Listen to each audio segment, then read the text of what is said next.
Boa tarde a todos e a todas. Agradeço o convite para estar aqui.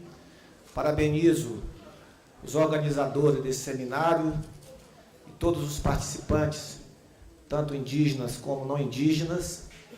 Sou vice-presidente da Comissão de Direitos Humanos da Câmara Federal, sou deputado federal pelo PT do Estado do Maranhão, sou remanescente de quilombos e tenho compromisso sempre de estar defendendo as populações mais pobres. Vou ser bem pontual na minha fala. Em primeiro lugar, na minha opinião, antes de se falar, ou conjuntamente ao se falar dos danos que a construção de hidrelétricas causam a todos aqueles que estão mais próximos, nós temos que exigir do Estado brasileiro que pague a dívida construída pelas hidrelétricas ao longo de pelo menos os últimos 50 anos. Uma herança maldita que transformou pessoas pobres em miseráveis, que expulsou pessoas dos seus ambientes seculares e que transformou muitos brasileiros em marginais nas periferias das grandes cidades. Então é preciso colocar na agenda o pagamento dessa dívida. O presidente Lula, quando assumiu em 2003, afirmou que no seu governo ele ia honrar essa dívida. Infelizmente não conseguiu pelos mais diferentes motivos, mas é preciso que se coloque na agenda a necessidade de se pagar essa dívida. Segundo observação, eu considero que no capitalismo brasileiro atual, o maior filé que se tem é a construção de hidrelétricas. Porque pegam dinheiro público, dinheiro da nação brasileira, dinheiro do BNDES, com prazo de pagamentos por longuíssimos anos, com juros mais baixos do que os praticados para nós, cidadãos, com isenção de tributos, portanto, nós estamos perdendo recurso. Geralmente se abre mão por 15 anos de pagamento de imposto de renda. Essas empresas utilizam um bem de interesse da nação, que é a água rio, que é de interesse comum do povo brasileiro, privatizam, produzem energia para nos vender por tarifas elevadas, como disse o companheiro do MAB, e ainda se dão direito de praticar barbárie, massacrando as populações que estão nas margens desses rios ou que estão no entorno das cidades. Terceiro, tem se falado muito que produzir energia pela água é a chamada energia limpa. Eu acho que é a energia mais suja que está se praticando no Brasil. Não é energia limpa. Porque eu tenho uma experiência recente da hidrelétrica de Estreito, no estado do Maranhão e no estado do Tocantins, hidrelétrica construída e iniciada a sua operação agora, há menos de 2 meses. E lá o que eu tenho visto são vazanteiros passando fome, são agricultores familiares expulsos, são indenizações irrisórias, pescadores passando fome, nem boto tem direito a ter peixe porque eles não tomaram as medidas, a piracema não ocorreu, interromperam a reprodução secular das comunidades de peixes e as populações que estão acima das barragens estão hoje na cesta básica oferecida com dinheiro público da nação brasileira. Portanto, é barbárie. O que nós queremos, o que eu pelo menos entendo, é que nós queremos que o Estado seja para todos. Porque no momento o Estado está sendo só para as grandes empresas. O Estado não está olhando a população pobre desse país, porque nem a legislação é respeitada. Eu considero que há uma prática da barbárie na construção de hidrelétrica em nosso país. Portanto, não é energia limpa, é energia suja com a dignidade, com a honra e com a cidadania de muitos brasileiros. Uma outra questão que já foi referida na mesa é a falsidade das condicionantes. A gente observa as condicionantes que as empresas assinam, é um livro. Se todas as condicionantes fossem executadas, com certeza essa barbárie não estaria existindo. Então as empresas assinam, até sem muita polêmica, as condicionantes, porque elas já sabem que não vão cumprir as condicionantes. Nós queremos, portanto, que o Estado, que está sendo muito bom para as empresas, não abra o seu poder diante das comunidades. No caso do Maranhão, que eu conheço, no caso de Estreito, todas as atribuições do poder público, doutora Débora, é transferido para as empresas. A ANEEL transfere, mediante resolução, o poder das empresas fazer cadastramento, portanto, as empresas cadastram o que elas querem, é elas que desapropriam, são elas que fixam preço.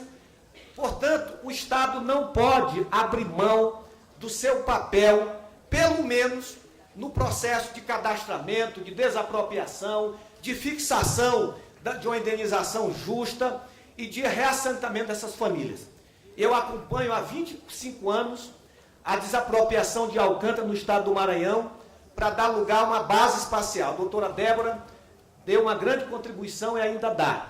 Mas lá, pelo menos, o governo foi que conduziu o processo de desapropriação, o governo está ainda conduzindo o processo de reassentamento, portanto, o governo não abriu mão do seu papel.